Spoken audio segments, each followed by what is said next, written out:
అస్వస్థతకు గురై వైద్యుల సూచనల మేరకు శస్త్రచికిత్స చేయించుకున్న జనసేన అధినేత డిప్యూటీ సీఎం పవన్ కళ్యాణ్ త్వరగా కోలుకుని సంపూర్ణ ఆరోగ్యంతో మరలా ప్రజా జీవితంలోకి వచ్చి ప్రజాభిష్టం మేరకు ఎప్పటిలాగానే ప్రజా సంక్షేమం అభివృద్ధి కోసం కృషి చేయాలని కోరుకుంటూ ఆంధ్రప్రదేశ్ రాష్ట్ర వడ్డీల సంక్షేమం మరియు అభివృద్ధి కార్పొరేషన్ చైర్పర్సన్ దెందులూరు నియోజకవర్గ Janasena party incharge doctor Ghantasala Venkatalakshmi జంగారెడ్డిగూడెంలో శ్రీ మద్దాంజనేయ స్వామి వారికి ప్రత్యేక పూజా కార్యక్రమాలు నిర్వహించారు.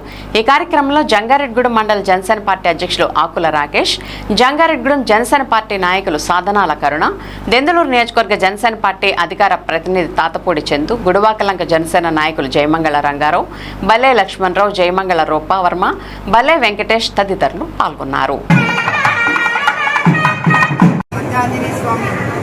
నమస్కారం. ఎందుకంటే దండం పెట్టుకుంటున్నాం.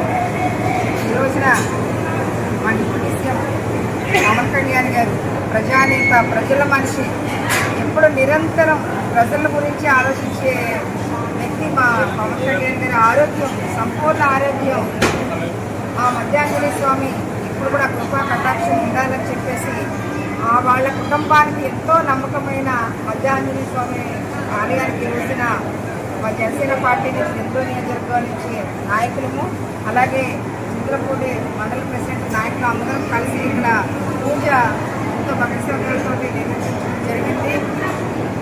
పవన్ కళ్యాణ్ గారి ఆరోగ్యం, ఎందుకంటే ఆయన మా కోసం, ప్రజల కోసం ఎప్పుడు ఉండే మనిషి. ఆయనకి ఎప్పుడు కూడా ఆరోగ్యం మరి చేసి మనందరికీ కూడా ఆంజనేయ స్వామి భక్తులు మెగా ఫ్యామిలీ అంటేనే గతంలో కూడా చిరంజీవి గారు ఇక్కడికి వచ్చి ఈ గుడి డెవలప్మెంట్కి కానీ వెనకాల కళ్యాణ మండపానికి కానీ ఆయన ఎంతో డబ్బులు కూడా ఇచ్చారు. అలాగే